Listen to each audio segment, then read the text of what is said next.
Welcome everyone to this week's edition of the Focus TV. This is season 7, episode 11. We got Octavia, Wyatt Air, Raymond Lyons, Cardell Dudley Jr., Wilson Tarpe Jr. We got quite a bit to get to. We're going to start with the NFL playoffs because some teams are no longer with us in the postseason as we continue to march on towards the Super Bowl. So, Octavia, what you got for us? It's the no longer with us for me. That's hilarious. Yeah, it's crazy. We're finally at the championship game coming up this weekend, just coming off the divisional round. And I think we had some really good games this past weekend that were very interesting. I'm glad. I like when we have competitive games and not just a bunch of blowouts or anything like that. So definitely very happy with the quality, I guess depending on what team you're looking at, that was put out on the field this past weekend. So we'll go ahead and start with the Houston Texans versus the Baltimore Ravens. The Baltimore Ravens defeated the Houston Texans 34-10. I mean, I feel like a lot of people have said it all year. This is definitely Lamar Jackson's season. And to me, it's also even more amazing after the offseason that he came off of, with all of the talks, all of the he's not worth this and he's not worth that. And, the anonymous GMs and their quotes, to see him playing as well as he's playing, and arguably one of his best games of his career this past weekend, was just really a sight to see for him. Jackson threw 2 touchdown passes and ran for 2 scores, and the Baltimore Ravens pulled away in the second half for a 34-10 win over the Houston Texans to move on and advance to the AFC Championship game. It was only the second victory in the 5 playoff games for Lamar Jackson, a fact, of course, he was well aware of. It was definitely noted that, last year he's always injured when the playoffs come, or, he's not able to get over the hump. And, he played his ass off this week. He made some more history.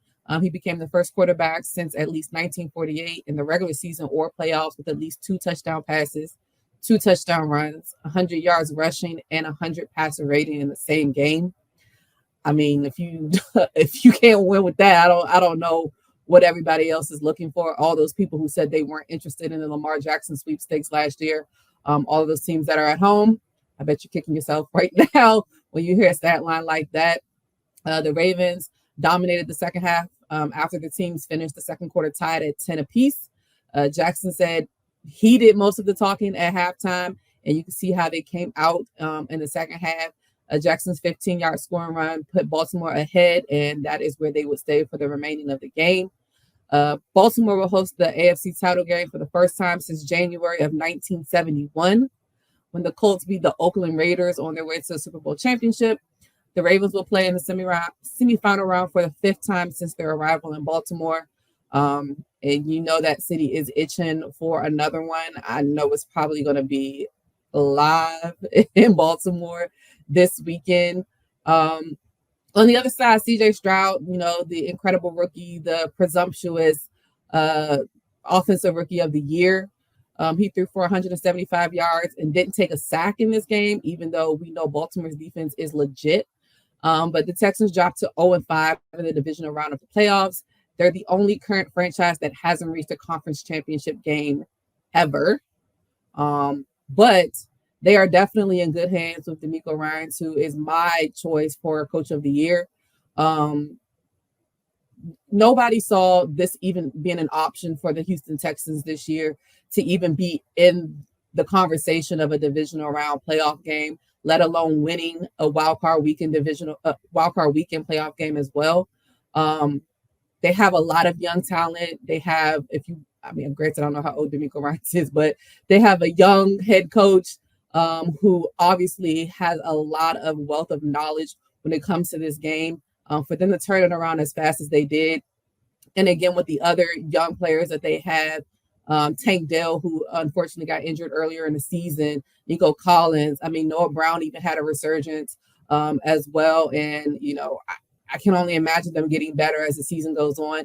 Dalton Schultz, who came from Dallas as well, he had a great season. So the Houston Texans are definitely on the rise, especially after, the turmoil that franchise has gone through over the last couple of years, which we will not discuss. but it's definitely, up and up for them. Unfortunately, in this game, penalties was something that also held them back. A lot of the time, they ended up with 11 for 70 yards, and most of them at inopportune times as well. But again, they're a young team. They definitely exceeded what they probably thought they were going to do this year. Even though I'm pretty sure every player is expecting to get to the playoffs every year, because if you're not, I don't know what you're playing for. So congrats to them for making it as far. But Baltimore took home the W. And again, like I said, they'll be playing in the AFC title game, and they will be playing at home for that. This Baltimore, again, so they will be playing the winner of the Buffalo Bills and the Kansas City Chiefs game, who neither have not played neither of those teams in the regular season. So we'll go ahead and talk about that game, which was definitely a doozy as well. The Kansas City Chiefs played against the Buffalo Bills, and they defeated the Buffalo Bills 27-24. I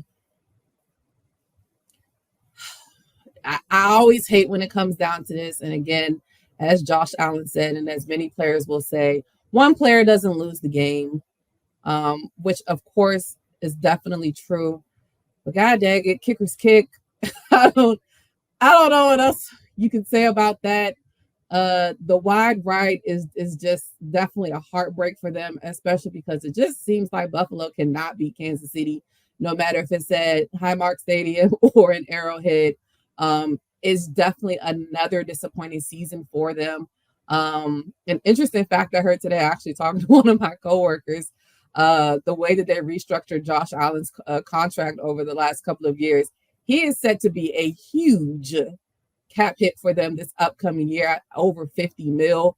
So it's actually going to be even tougher for them to retain any other players of high caliber on their team, as well as possibly be, a place where any free agents will want to sign. It's definitely going to be tough. I think I've heard rumblings, not sure how credible they are, of what happens with Sean McDermott, because there were definitely some questionable play calls throughout this game. I mean, I don't know. There was a missed fake punt. Granted, their running game started off pretty well, but then that hit a wall throughout the game. Josh Allen, who's in the last couple of weeks has been really good about protecting the ball. He fumbled it. He put the ball in harm's way after not doing it for majority of the game, but unfortunately at the wrong opportune times. And then the play calls at the end of the game before the missed field goal, throwing it into the end zone in the fourth quarter, setting up a 44-yard field goal on a windy night in Western New York, of course. It's tough to say who won, who lost the game, but you always got to go with the winner. I can never count out Patrick Mahomes. There's no way you can ever do it. I'm pretty sure that most of the predictions that I saw for this game before the game started was a lot of people thought Buffalo was going to win. We know Kansas City hasn't had the best season, but I mean, they didn't have the best season last year and they won the Super Bowl. So again, I never put anything past Patrick Mahomes. Patrick Mahomes, I guess you want to say, passed his first test with winning his first true road playoff game, not including the Super Bowl neutral sites. He improved his postseason record to 13-3. Patrick was 17-23 for 215 yards and 2 touchdown passes to Travis Kelce. Surprise, surprise. I don't know who else they thought outside of Rashee Rice, who has come on a lot lately. But, I mean, it's got to be Travis Kelce, even though Travis Kelce has definitely had his issues in the latter part of the season as well. The 2 touchdown passes to Kelce were the 15th and 16th times they combined for scores in the playoffs. They have one more than Tom Brady and Ron Gronkowski for the NFL record for the most playoff touchdowns for a quarterback to receiver combination. And we know how deadly Tom to Rob was in the Patriots winning years. Kansas City is 0-1 in the playoffs against the Ravens, following the 30-7 loss in the 2010 wild card round. But again, 2010, 2 completely different teams. And again, we know what Patrick is going to do. The Chiefs advanced to their 6th straight AFC Championship game, as they are accustomed with ending Buffalo season, as they have now done so 3 in the past 4 playoffs, with their first 2 wins coming at home, of course.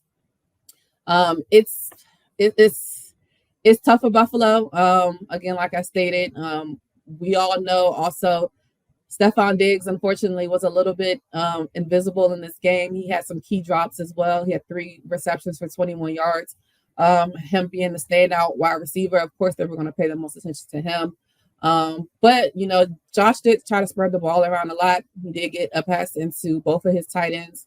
And it was kind of a back and forth game for most of it. So just the fact that Patrick was able to pull it out is unfortunately not a surprise. Neither team led by more than 7 points, and they traded the lead 5 times. The outcome was decided, of course. Tyler Bass missed that game time field goal. It sucks. But Josh Allen was 26 of 39 for 186 yards and a touchdown. He also ran for 2 scores. He led his team with 72 yards rushing, and he increased his playoff total to 563 rushing yards, the second most among NFL quarterbacks in league history, only trailing Steve Young. So I'm sure he would trade all of that for a win and a chance to play in the AFC Championship with a chance to go to the Super Bowl. But unfortunately, it's going to be another exit for them this year. So that has set up the AFC Championship game that will take place in Baltimore. So Kansas City, the number 3 seed, will travel to Baltimore, the number 1 seed, on Sunday at 3 p.m. Now to the NFC. On the NFC side, excuse me. We had the Tampa Bay Buccaneers played against the Detroit Lions. The Detroit Lions defeated the Tampa Bay Buccaneers 31-23. This was also a tightly contested game for majority of the game as well. They definitely went back and forth as well.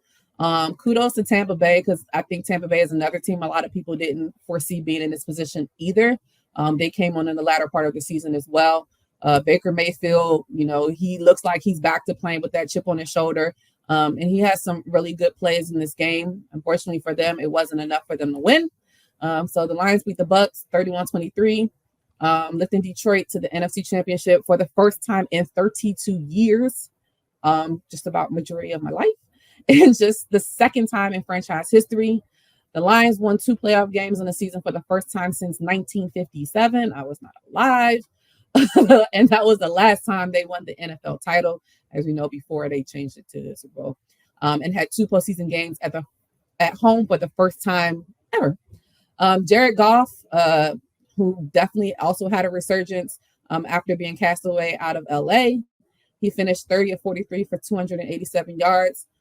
He had a very efficient second half for the Lions. They had long touchdown drives on 3 consecutive possessions.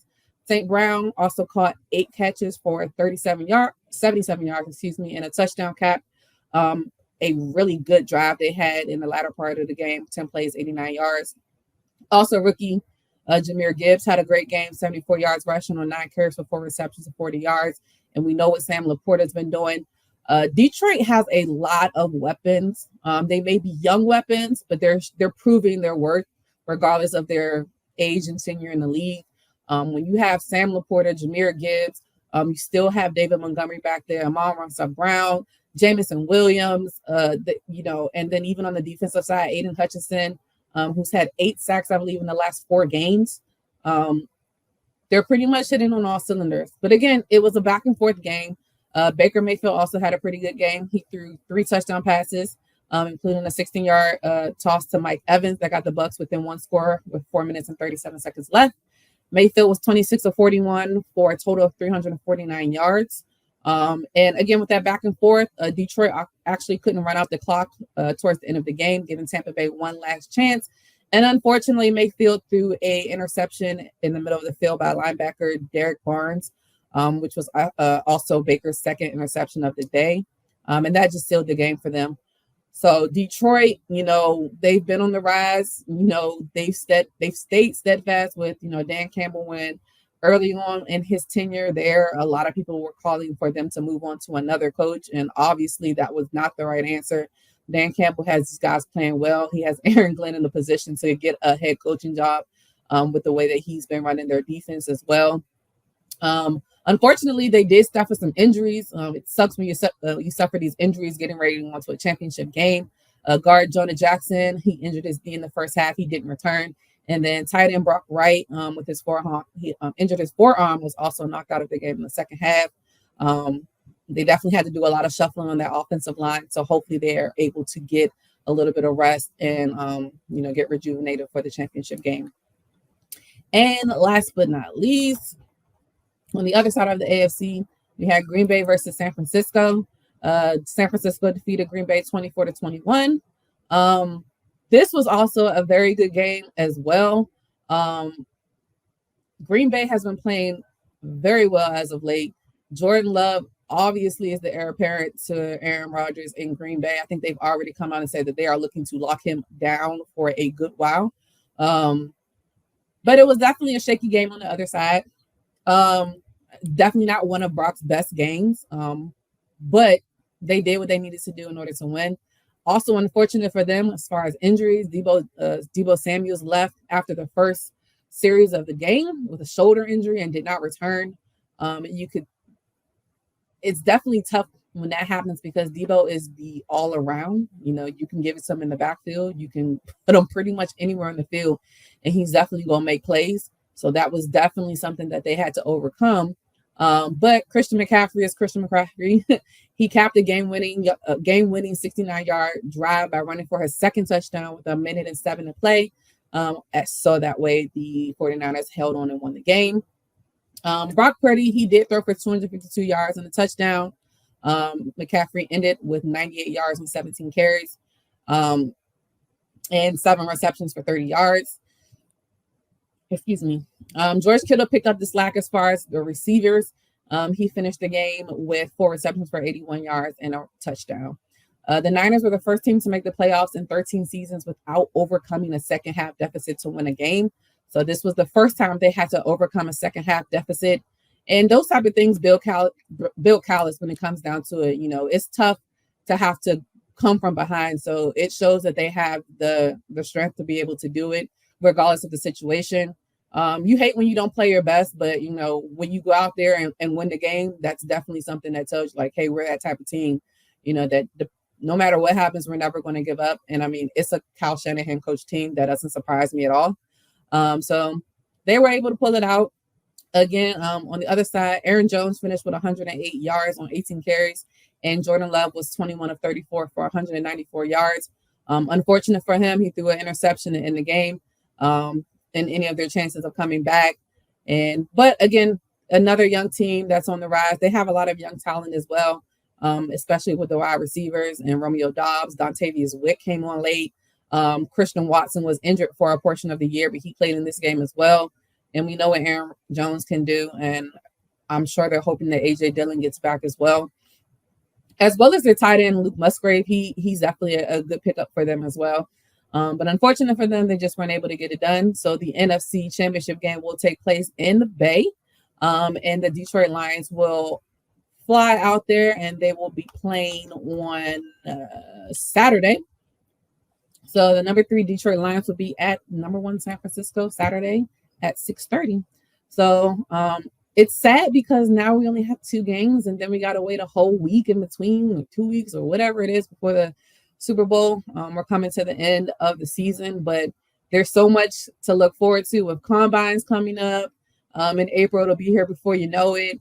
And the draft and all of the coaching carousels. There are still so many vacancies left that, we're going to look to see what happens. So I'm just excited to continue. For sure. Always fun getting one step closer in the postseason. Look forward to the championship games this weekend. All right. On the opposite end of the spectrum, right? Slide it over to the NBA. What's going on with the Washington Wizards? I hate when you do that. I always gotta get the dirty work, man. But the Wizards now stand at 7-35 on the season. Since the last time we spoke, they've played 3 games. Surprise, surprise, they lost them all. Lost to the Knicks 113-109, lost to the Spurs 131-127, and lost to the Denver Nuggets 113-104.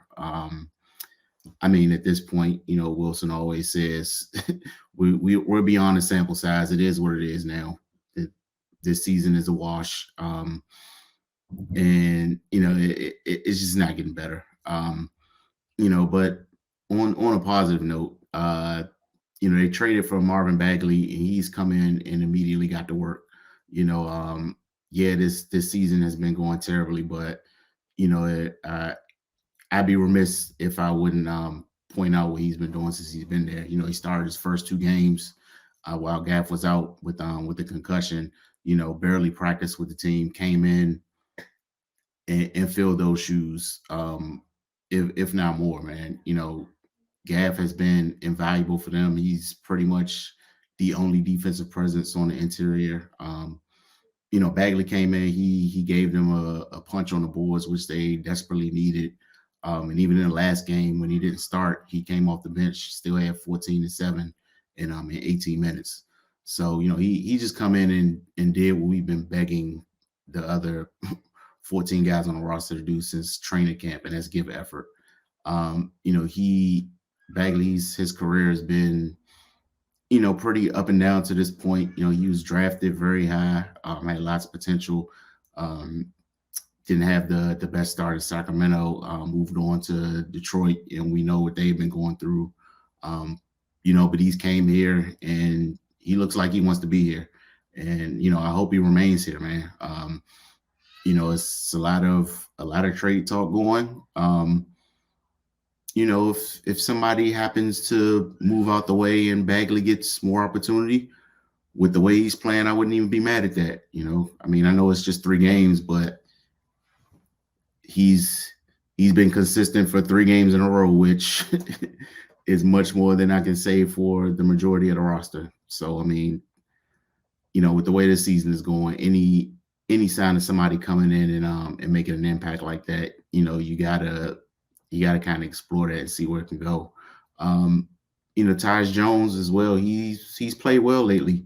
When he first came, the big thing that we talked about is his ability to manage the game and set the table for guys. And he's done that to an extent this season. Just the last game against the Nuggets, 13 assists and 1 turnover. That's what he does. But a lot of the Wizards' downfall, like the last 3 games I just talked about, they lose 2 games by 4 and 1 game by 9. And a lot of that is down the stretch. He doesn't have the ball in his hands, which I have no understanding as to why that happens. He's pretty much the only true point guard and table setter on the roster, and he's good at what he does. So I just don't understand why they don't allow him to do that, to close games. Maybe they get a few of these with some better decision making down the stretch. We see a lot of guys get in the hero mode and take ill-advised shots. With the way the Wizards play defense, the last thing they need to be doing is wasting offensive possessions and giving the other team extra possessions, because they're not going to get stops. So, at the very least, at least value the possessions that you get, and make the most of them, because, empty possessions for a team that plays defense like the Wizards does, that's just writing your own ticket, to disaster. So yeah, man, they got Minnesota tomorrow night. And after what the Timberwolves went through last night, they're probably going to be angry, and yeah, and they're going to take it out on the Wizards. So if you guys join us for Outlook, it might be one of those nights, man. Take it easy in the comments. We know, we get it, but yeah, got another tall task ahead of them tomorrow night, and it is what it is. I'm not even going to say I hope they do better or what have you, because we already know they're not. If they prove me wrong, then great. But if I was a betting man, I'm taking the under on that. 42 games in, we know what they are at this point. It's a very nice way to wrap that up, Ray. We're going to take our first break. When we get back, some college basketball. You're watching the Focus TV.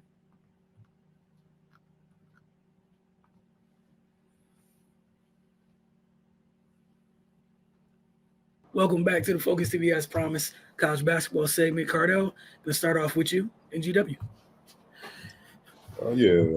George Washington, they currently sit at 14-4. Overall 3-2 in the A10 conference. After falling at UMass on Saturday, 81-67. After being tied at 31 with the Minutemen at the half, GW saw UMass go on a 17-0 run over the first 6 minutes of the second half, led by the extremely hot shooting junior guard Rasul Diggins, who scored 8 of UMass 17 points during that run. The closest GW would get for the remainder of the games, they got within 12 points. However, whenever they went on a brief run, UMass would put together runs. And they put together 2 big runs to kind of keep that lead, and that's the reason why GW could never just recover and threaten to take the lead themselves. They put together separate 8-0 and 7-0 runs to maintain a double-digit lead for the rest of the game. UMass ended up shooting 65.5% in the second half and 51% for the game, while GW shot 36.2%. Diggins paced the Minutemen with 25 points, 18 of which came after halftime. Garrett Johnson led GW in double figures with 16 points or 4 of 8 shooting from beyond the arc. Darren Buchanan Jr. added 15 points and 8 rebounds, while Max Edwards finished with a double-double, 13 points and 11 boards. James Bishop saw a streak of 4 straight 20-point efforts come to an end, which is 8 points after shooting 2 of 14 from the field. GW will travel. They will stay on the road. They will face Richmond tomorrow at 7 p.m. It's 18 out of 25 in the second half. Yeah, he got in there, as y'all can see. That's one way to close out a game. Moving on to the Maryland women. They were busy last week. It was another one of those weeks with 2 conference games. Things didn't go well in the first game as they fell to Ohio State 84-76.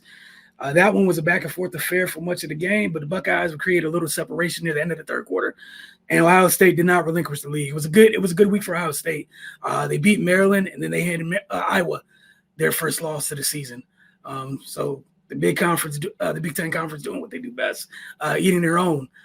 So shout out to the Buckeyes for a big week, and I think we're going to touch on some of that a little bit later. For those who've been under a rock, didn't see any of what happened, or allegedly happened, however you want to look at it. Big night by Ohio State. Big Rebecca. I apologize in advance for what I might do to your last name. Mikuliskova. She had a huge night. She did damage inside and then stepped out, hit 3 threes, and really stretched Maryland's defense. We know Maryland's struggling in terms of their size inside. So if you're big on another team that's doing damage both inside and outside, double the problems for Maryland at that point. The Terps would respond on Saturday with a 90-82 win. You watch some of the highlights from that game right there over Illinois. Bree McDaniel set the tone early for Maryland. And Jakia Brown-Turner closed the game strong, scoring 12 consecutive points in a stretch of fourth quarter play when Maryland truly needed it. We saw McDaniel a little while ago. She scored a bucket to close the first quarter. Took kind of an awful spill. She did return to the game, which was great news. But in terms of setting the tone, she scored Maryland's 9 of Maryland's first 15 points. So she's done a really good job this year. It's her sophomore year, stepping up into a role for Maryland. And she's kind of like their energy leader, which is something every team needs. And it's great to see someone assume that role. And she takes it serious. That energy is beyond infectious for that group. And she played a big role in this one. Maryland would push their lead to 7 early in the third quarter, but the Illini would fight back and close it to 5 and eventually cut it to 3 heading into the fourth. The third quarter was big for Cheyenne Sellers. She was held scoreless in the first half. She could not hit a shot. She got going in the third quarter, scored 10 of her 14. So Maryland really got rolling there. Then late, as I mentioned, Jakia Brown-Turner, the transfer from North Carolina State. She shot an air ball in the third quarter, laughed about it in the post game, but she didn't miss late. Pivotal stretch of the game. You guys will see it in a little bit. But they needed every bit of that. It was a Maryland career high for her in terms of her 20 points that she scored. She also had 10 rebounds, so it was her second double-double this season. Ali Kubek continues to provide Maryland with much-needed presence inside. She's the only person on her roster to play with her back to the basket, and she could hit the three as well, but she does most of her damage inside. She had 17. Sellers finished with 14 points and 9 assists. Bree McDaniel had 22 points and 4 assists. Coach Freeze mentioned the jump in McDaniel's play after the game, citing us specifically when conference play started, that you saw the jump in the leap that Bree's made. And again, Maryland's needed every bit of it. She also showed some love to Ali Kubek for the presence she brings and how she stuck with it with all her injuries and whatnot. And then Shai also kind of co-signed what Coach Freeze was talking about with Bree. She didn't play a lot last year. To step into the minutes and again be such a big piece is really good for Maryland. Up next, got another week with 2 conference games, both on the road. You got Michigan and then Penn State. Michigan on Wednesday, Penn State on Sunday, but a good, much-needed Ashley Owusu, which should be fun because she looks like her old self. Maryland fans, you know it too well. So that's going to be fun. Very, very fun. Look forward to sharing with you guys how that goes because Ashley could definitely boogie, and we know what that looks like. That's going to be fun watching her and Shai figure that out. Someone's going to have to stop somebody for their respective teams to win. And again, Maryland needs both of these games this week. Told you last week they couldn't afford to go 0-2. It's good that they got the split. Obviously, you would have liked to win both. But Ohio State, very big week for them. Last week, we're going to take our second break. When we get back, we're going to jump into Rapid Fire, see what Cardell has for us this week. Again, you guys are watching the Focus TV.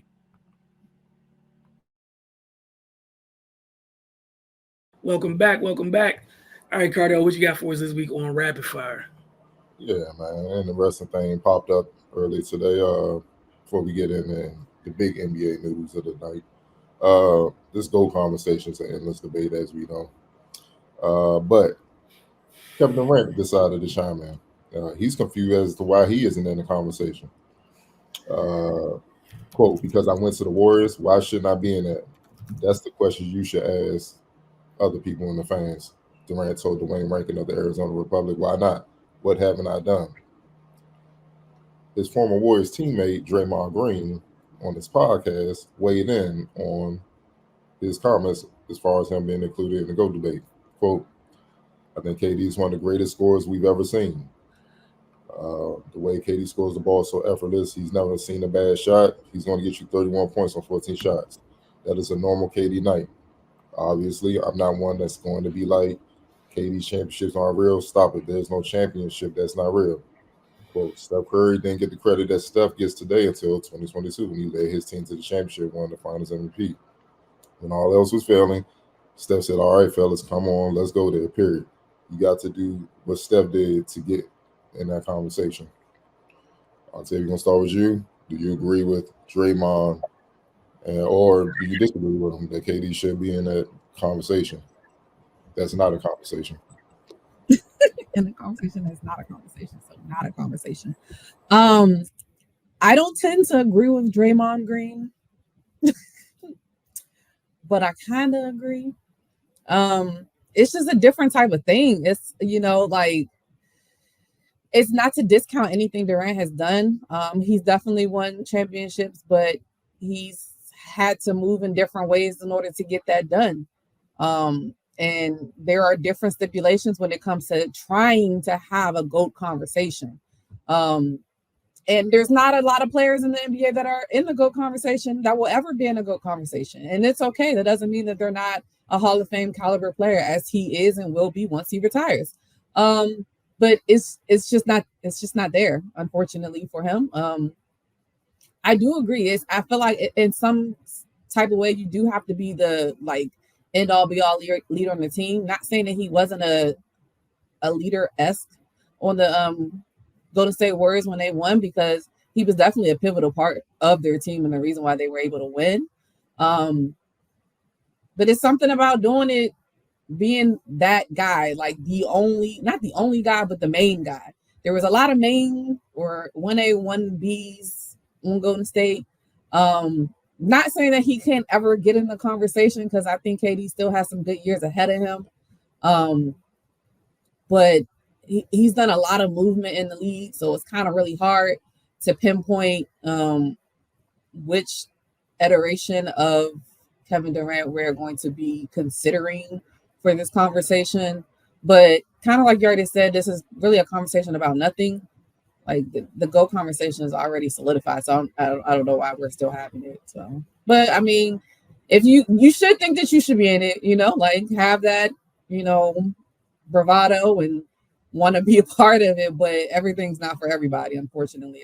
Everything is not created equally, and it's not always fair. But it's life. Right. I'm glad y'all made it abundantly clear that there is no GOAT conversation or debate. It's solidified. No matter what people try to throw in or what random stats people try to put on graphics, it's no conversation about this. It's over. It's been over for a while. And I don't think anybody is going to surpass the standard that's been set in regards to who the greatest basketball player is. And I'm not even going to mention a name because we all know who that person is. But, in regards to Draymond, I mean, even if there was a conversation, Steph wouldn't be in it either. So what are you talking about? I get what he was trying to say, but yeah, just no. And as for KD, if you have to ask why you're not in the conversation or try to put yourself in the conversation, then you already have your answer.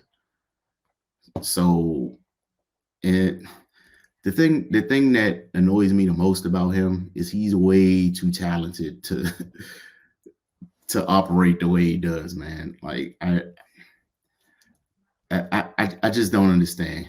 Just go out there and be who you are and let the chips fall where they may. You don't have to put anything on it. You don't have to try to convince people. There's only one way to convince people. And he has the tools to do that. So just go out there and play basketball, give it your all, and put the nonsense to the side, because I mean you can't control narratives and things that people put out there.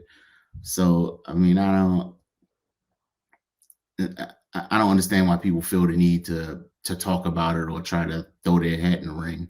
If you got to constantly speak about it yourself, then you have the answer to your question, man. Like, you can't proclaim yourself the GOAT, you can't proclaim yourself a legend or none of that other stuff. So yeah, I pray that one day I wake up and this is no longer a thing, but I'm not holding my breath on that. Wilson. Yeah, this one was so easy. Draymond got the answer right, somewhat. Yeah, it's one of those conversations, and it's never been a conversation. It's been a carefully annoying crafted narrative that's been stuck on repeat and somehow evolves like a nasty virus to a new strain year after year after year. Look, you start at, like, this is how it works. You enter the league, you start at zero. The standard is the standard. All you can do is rule yourself out of it. That's how this works. It's really simple. So probably the point when, you went to the place here, people ruled you out of it. Short of you guys doing 2 3-peats, might have kind of quelled some of it, right? But y'all didn't get the chance to 3-peat. We know because of the injuries, whatever, but just being honest here, it is what it is. Cool. So close the book on that. We could talk about your homie. You can go before that.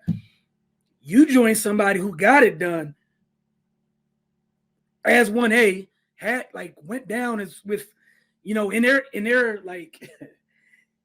you Google their name, their finals performance comes up without you. So we could close that chapter too on you. It's just that your narrative's the narrative, so it's not as loud. I just wish just how this was mad, which this was answered with as much no, that the first one was answered with the same way. Because it's no. Like Cardell said, it's a conversation about a non-conversation. What are we doing? Think about what has happened this week, and I'll shut up after this. Joel Embiid just did some, what was it, last night? Scored 70. Put up some stupid freaking numbers as a big.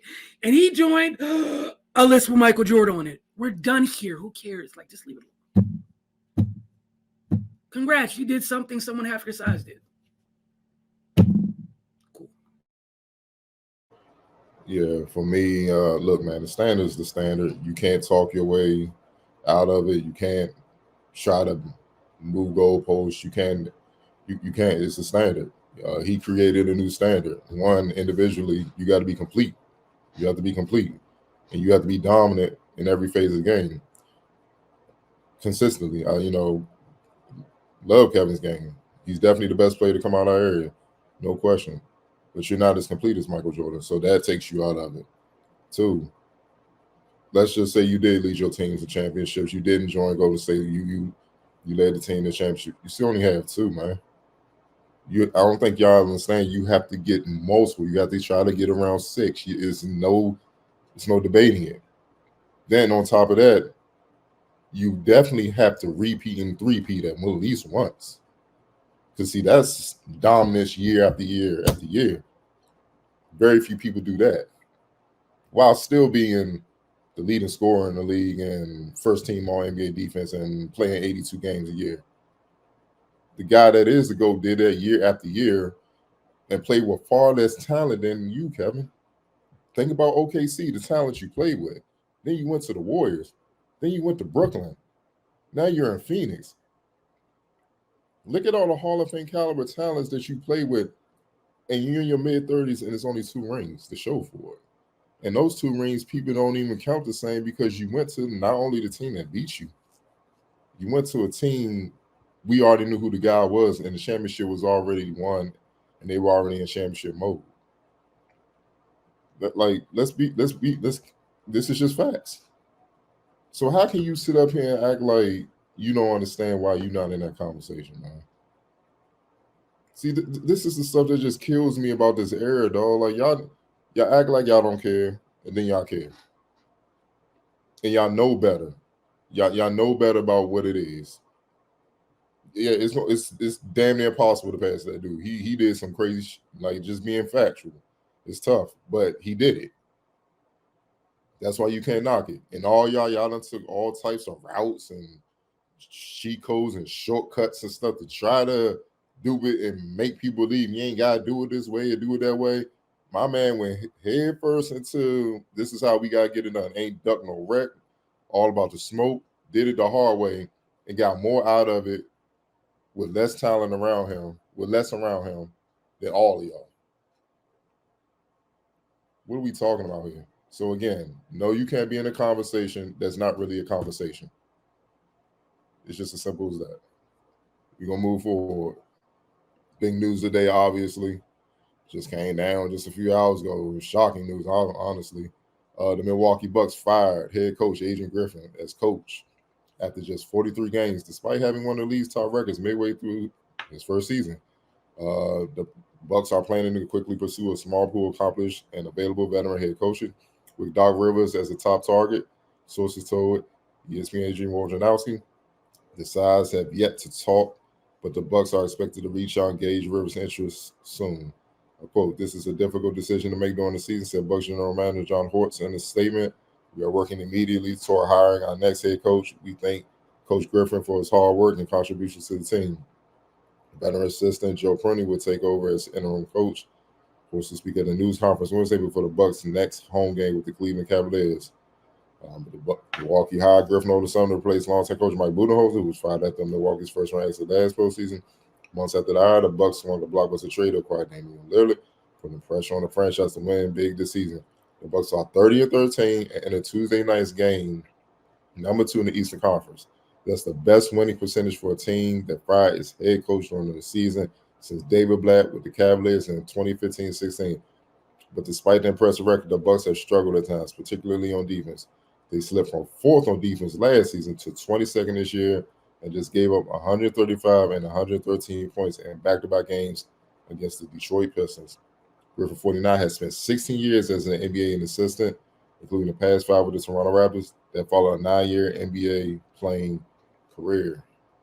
Right, man. What are your thoughts on this? Just crazy move. I just want to touch on something you kind of brought up with the last question, talking about, how a certain guy went about his business and And the thing people don't do today, nobody wants to stick through a process. Nobody wants to grow together and build some type of foundation to lead you to that type of success.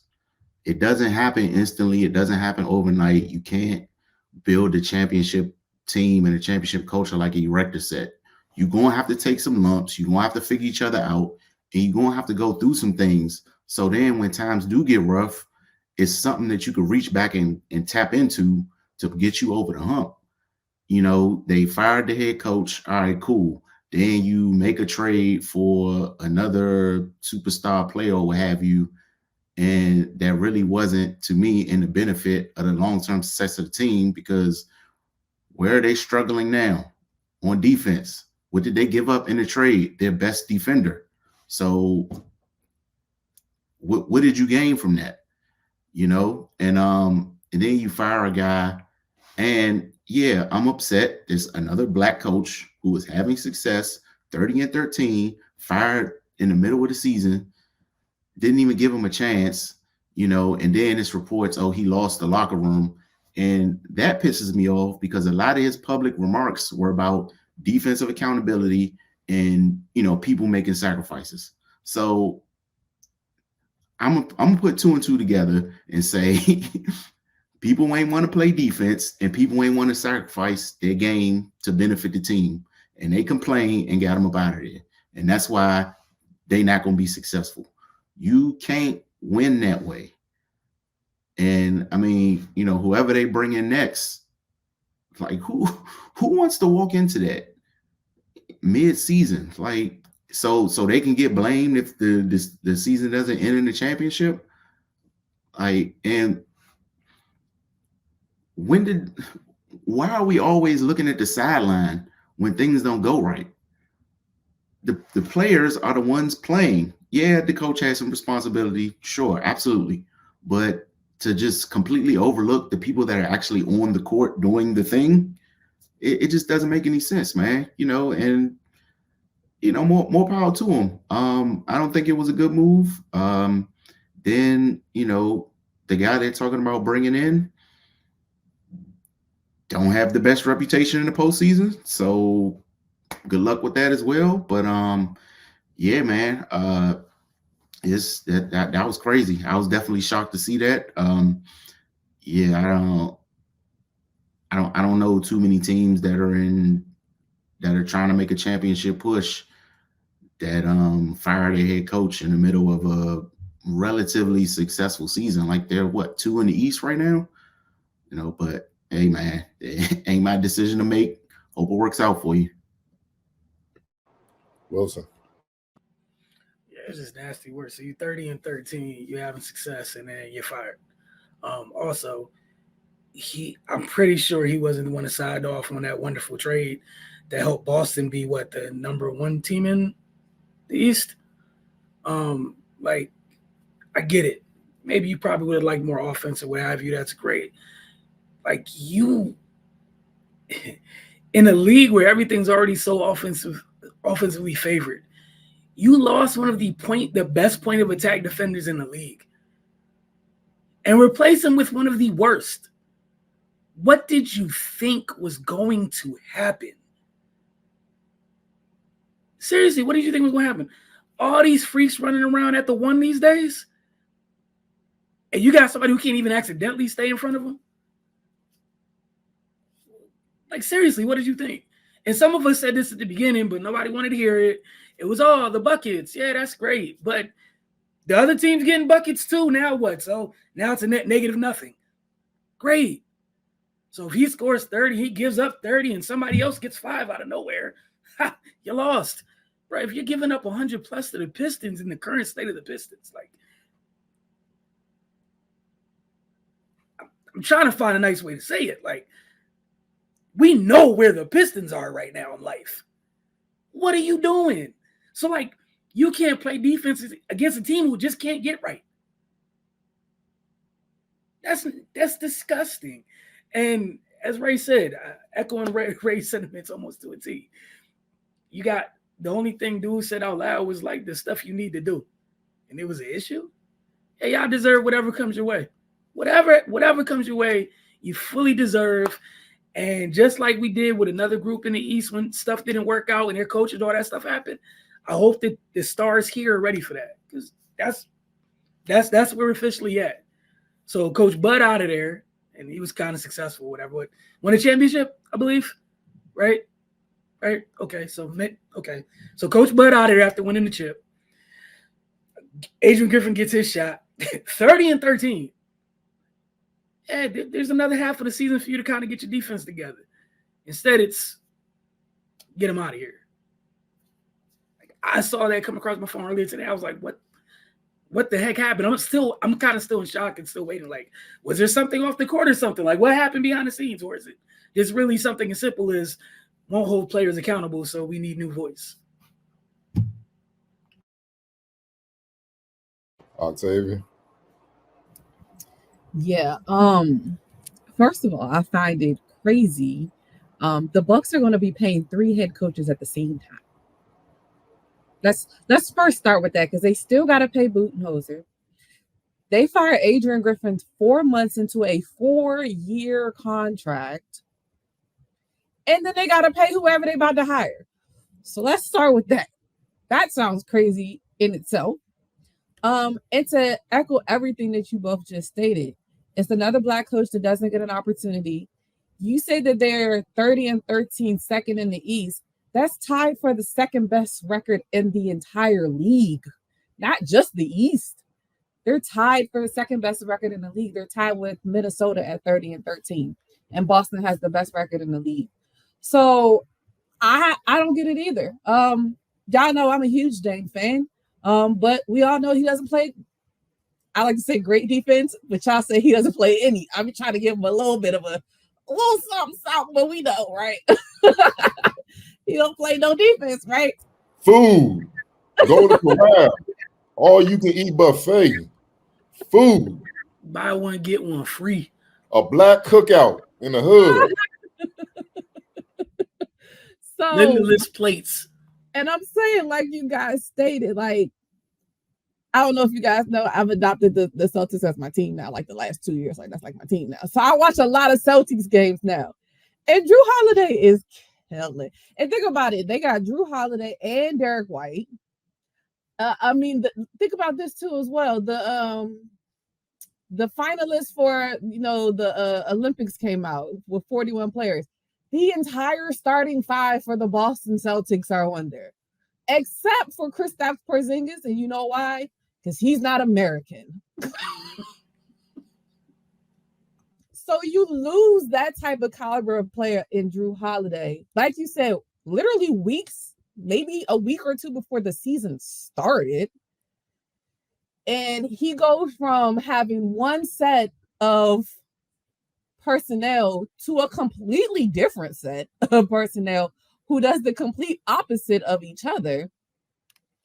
And you're blaming this on him. Good luck to whoever they hire, because they're going to be the next scapegoat. And I'm going to hate if it's Doc, because it's going to be another Black man that gets scapegoated on when it comes down to it. But if Doc is dumb enough to put himself in that situation, who am I? I'll be honest. I don't really like hearing him commentate on ESPN anyway. So that will be a change. But when it came across my phone too, I didn't think it was real. I was like, what is this nonsense that came across? But that's just crazy. 30-13. Yeah, they've had some terrible losses against some teams where they did not play defense. But like you all have stated, we're not even at the All-Star break. Like, we're not even at the All-Star break, where you think about it during the All-Star break, because, maybe, I guess Dame might make it, Giannis will. All of them ain't really making it. Y'all can have some good practice sessions during this time to try to figure out what you can do. And reading that they've had, behind the scenes, like coaches meetings with him. Like, I think they said there was a meeting between him, Dame, Giannis, Brooke, and Middleton, where he said these things like, y'all need to sacrifice and we need to play better defense. It just goes back to one of those situations where it just seems like player empowerment is taking over, even more. But as Cardell loves to say, and I love it when he says it, sounds like a lot of player entitlement too. But like you also said, they got to be, I hope they're ready for the backlash that's going to come with it. Because we saw what happened in Brooklyn when you want to decide who your coach was, and we don't need this and we don't need that. All right, keep not playing defense. See where you end up. Yeah, it's a shame, but I really think this is more about the front office using him as a scapegoat to try to cover up them messing up with that trade. They gave up a lot. It wasn't just Drew for Dame, so to speak. They gave us some first-round picks, and they lost Grayson Allen. And you replace basically the backcourt with Dame Lillard and Malik Beasley. So this is just facts. This is not me just talking. I deal off facts. Malik Beasley defensive rating 120. He's 14th on the Bucks. Damian Lillard 119. He's 10th on the Bucks. Chris Middleton 118. He's 8th on the Bucks. Giannis is 3rd at 113, and Brook Lopez is 4th at 115, and Bobby Portis is 5th at 116. So what does that tell you? They can't guard nothing on the perimeter. They are absolutely food. That's why I said it's the cookout. You know how they be like, yo, take some extra plates because we need to get this food up out of here. That's what it is on the perimeter front right now. So that puts more pressure on their front court to have to hold up on screen and rolls when they hedging out, get back, block the bigs, rebound, do all this extra stuff. It gets frustrating after a while.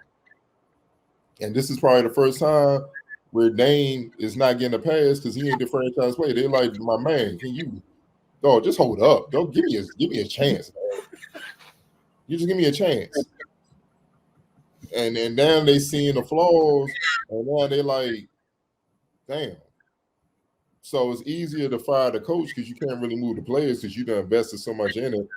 These fools not going to admit, in the front office not going to admit they wrong, they messed up. What you going to think? They like he's calling a press conference. Yeah, we messed up on the trade. Like, my bad, fans. We going to see what's out there, try to correct this, but just hang in there. Like they ain't going to admit that. So who's the fall guy?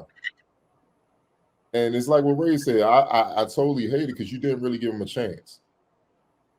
What is it, 30 and 13? What can any coach do in 43 games to build a culture that they want?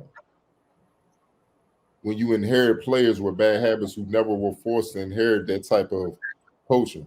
And see, that's the thing about getting superstar players later in their career. Somebody said that Antonio Downs, I listened to him on Sirius XM radio earlier. He said, boy, quote, he's like, now, they was talking about, man, what about the defense? Maybe guys, his co-hosts were like, maybe guys just can't play defense. Antonio Downs was like, no. It's a 1-2 thing. Everybody can play defense because you may not be a good individual defender, but you could still be a good team defender. Guys on the Bucks perimeter aren't good at all. They're just absolutely. So it comes back to it, and Antonio Downs said, come back to, do you want to win or do you want to win your way? Do you want to be coached? Or do you want to be coached your way, in a way that benefits you? And I get that vibe from Dame, because how has he ever changed his game? But the thing is, if you're the top player, you're equipped with more things than the other players. So who is it easier to change their game and still make an impact? The better player. Why don't you change to complement what you got around you to make y'all better? See, we just talked about this GOAT conversation and stuff like that, right?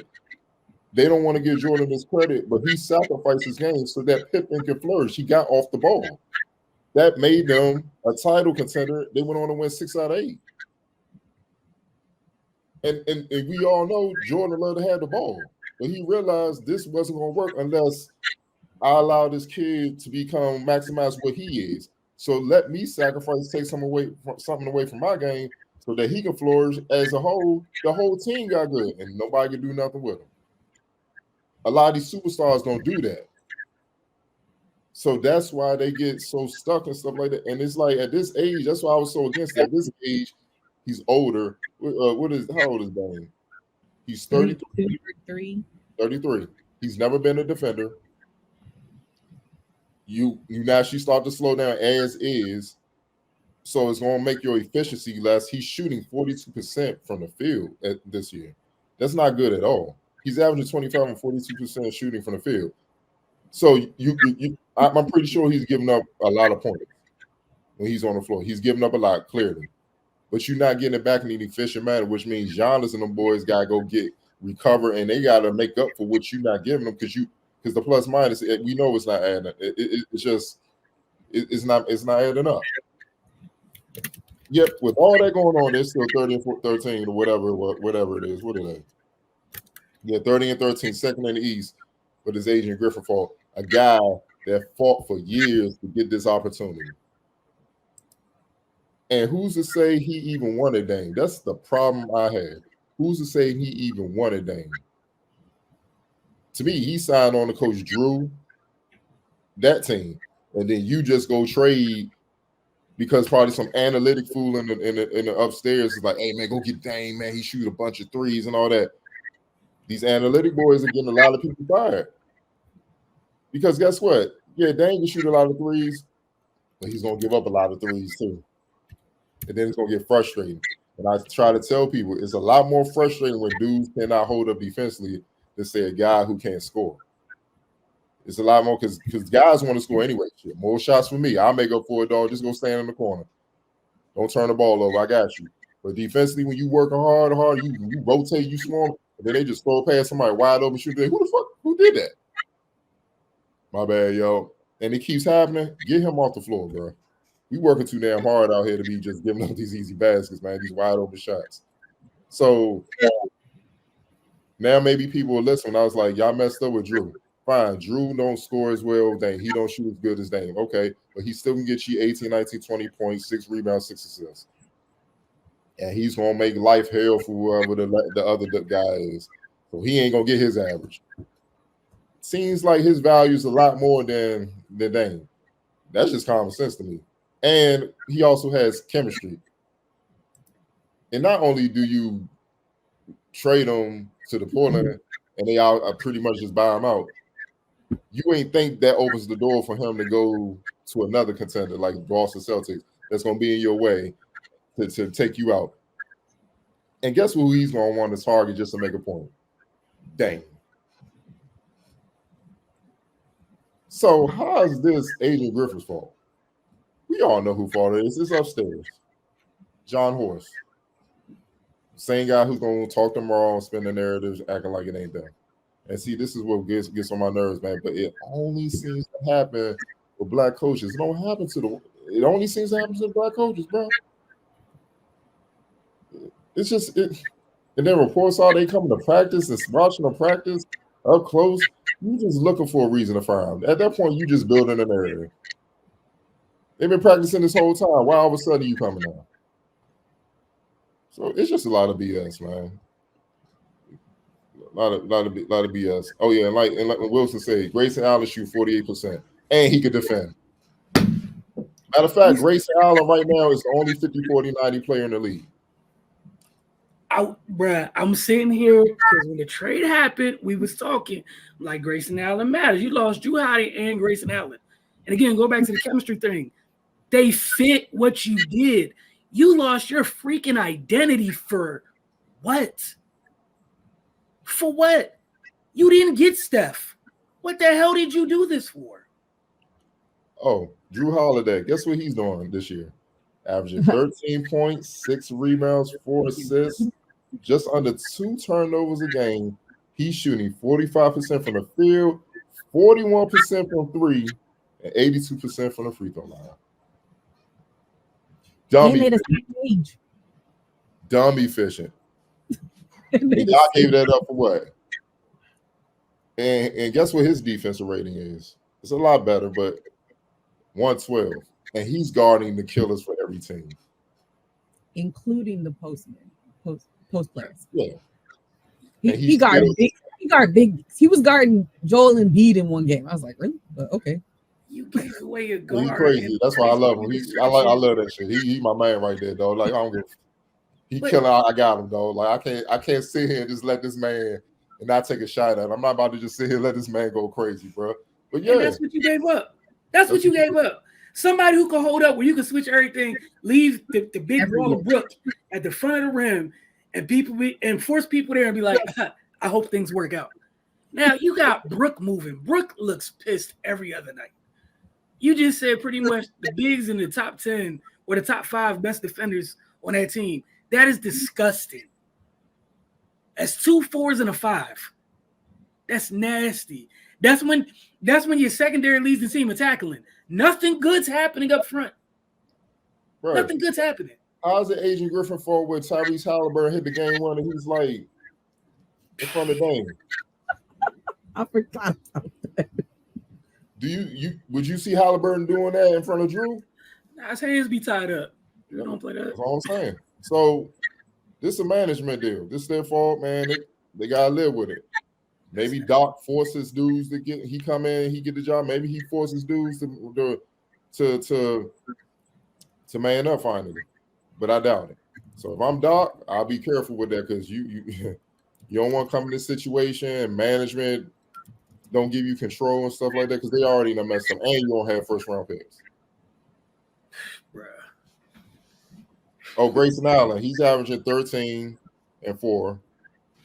He shoots 50% from the field, 49% from 3, which is ridiculous, and 90% from the free throw line. And it's pressure on him to hit shots because of the 3 dudes he's playing on. Like they're gonna draw doubles and all that. Oh, crazy. Exactly, man. So yeah, bro. Look to them. We're gonna move on. I'm trying to defend them. Nah, don't use that word. He did defend it.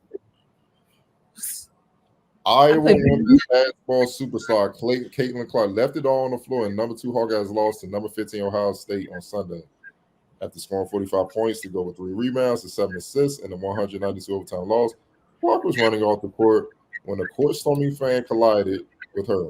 She ran and fell to the ground as her concerned teammates and coaching staff rushed over to help her.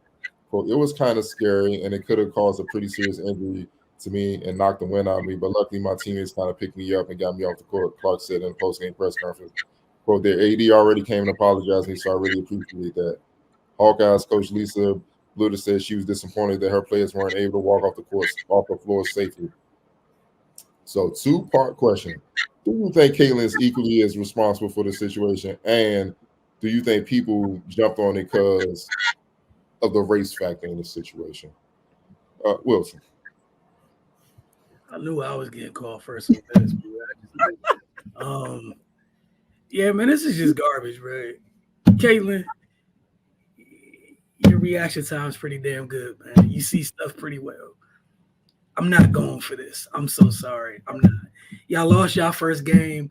This happened. And I'm not going to get started on the coach because there's always something when y'all come up short. So I'm going to discount anything she had to say about anything. Just nothing that wonderful lady says matters to me at all. There's always something. There's always a way to slam something when Iowa loses. And it's been like that since Caitlin's touched that campus. Bless her heart. She's been amazing to watch. Everybody enjoys watching her play. But the other stuff that comes with what makes Iowa basketball is rather distasteful. A lot of folks that watch Big Ten, you're used to it, not shocked by it too much. And it looked like they got the national media on this one. It's a whole bunch of nothing, man. Whole bunch of nothing. Ohio State beat them. That's it. And yes, I feel like you saw the fan, or you should have had your head on a swivel. I don't know, but I feel like you're culpable in this. Yeah. Baby. Yeah. I mean, Caleb be flopping. So this does not surprise me at all. And come on, bro. As many times you done ran around other people's court, jumping up on tables and all types of stuff, like you can move a little bit faster than that. And of course they're excited. I mean, it is what it is, but yeah, this is definitely much to do about nothing. Congratulations, Caitlin, for fooling the people that don't, like you said, Wilson, that don't watch Big Ten women's basketball and only see the name Caitlin Clark as the great white hope for female basketball in the NCAA. Great. Like, and it's always the woe is me afterwards. It's the limping off the court. It's the getting held up by our teammates. Like even reading this, running off the court after colliding with an Ohio State fan, Clayton Clark was leaning on her teammates. Like, girl, get off the court. All right, like, come on. It's not that serious, but go off though. Have fun. Ray, I see you itching, man. Go ahead, let it loose, man. Man, she was trying to get a WWE NIL deal. Like, yo, please be serious. How do you run straight into somebody like that?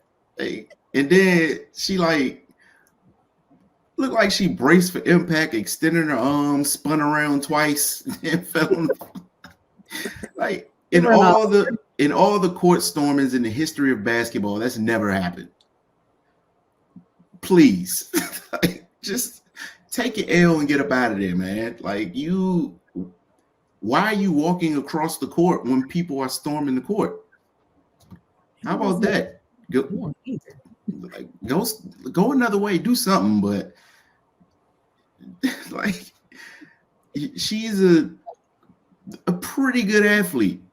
Like, it's no way your spidey senses are that terrible where you just run full speed into somebody. Like, come on, man. And then, yeah, like Wilson said, the coach she sounded like Charlie Brown teacher to me every time she talked.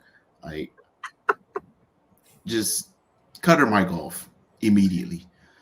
And I mean, you know, that Caitlin's she's a great college player. You know, I think she's starting to feel herself a little too much. It's okay to lose a game. We don't have to do this extra stuff. You lost. It is what it is. You know, it's cool when you waving people off in the Final Four. You know, we're doing all this other stuff. If you want to be that way, then be that way on both sides. You know, when you win, have your bravado. I ain't got no problem with that. You earned it. When you lose, take the L like an athlete. Like, this is crazy, man. The fact that people are feeding into it is that's just dumb. But I don't expect much from folks no more. But yeah, I felt that was hilarious when I saw the video. I'm like, that was some Three Stooges type stuff, man. Like, what are you doing? Like I said, she spun the narrative that in a way that would make Clutch proud. Like, that's what it reminded me of. Like, you saw it, dog. You could have easily avoided or braced for impact and just moved to the side and went around, kept it moving. No, you hit her, delay, and then you did a couple spins and fell to the ground like the wind got knocked out of you. Just stop. To me, it was BS because that took away from the win, the big win for Ohio State. You earned that. Let them have that moment. And it kind of reflects to the times we live in at where everybody can dish it, but they can't take it. That's not sports. You're going to get got sometimes. That's just, that come with it. But the goal is to get them a lot more than they get you.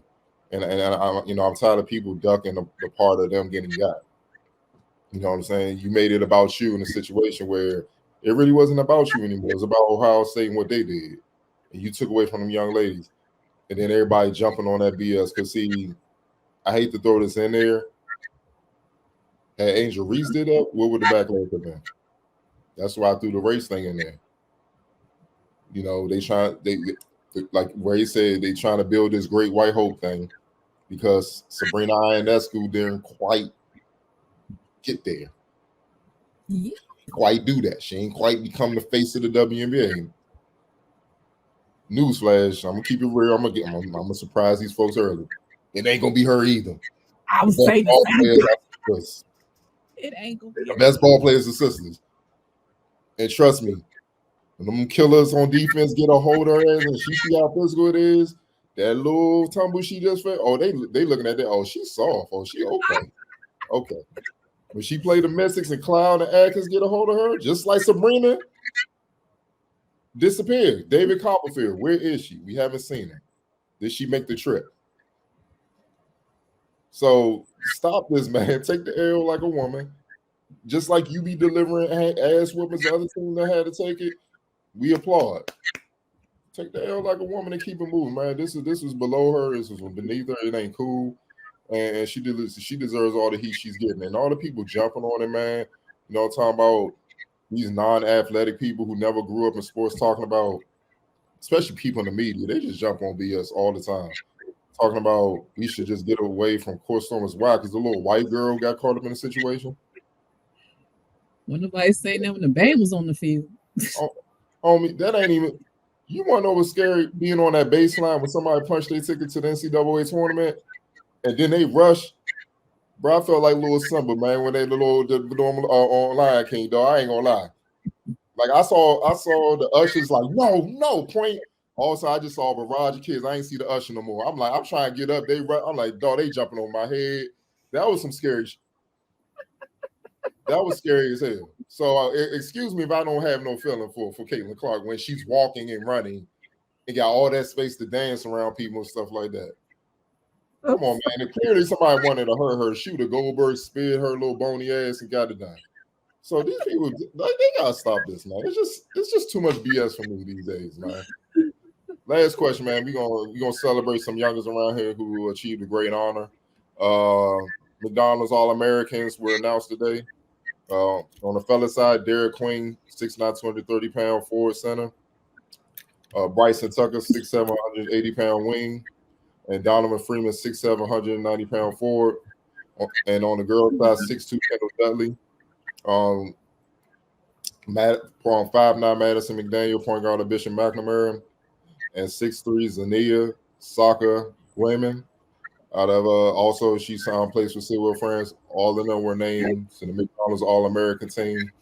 My question to you before we get out here, all of y'all, man, just who are you most looking forward to seeing play on this stage, man? Because it's such a huge honor on the boys and women's side. Back on you, Octavia. I mean, to be fair, all of them, because I mean, I always love it when players from the DMV get shine because there's always so much discussion about where do the best ball players come from in the league or in college or whatever. So I always love it when they all get a chance to show up and show that, I personally believe the best players come from the DMV. So I'm excited to watch all of them, to be completely honest. Right. On the boys' side, I'm most excited to watch Cooper Flagg. I dude got it, man. It is. I just want to see what he's able to do on on a stage like that. I mean, things have changed slightly since we were kids, but McDonald's All-American Game is still, the premier event for high school basketball.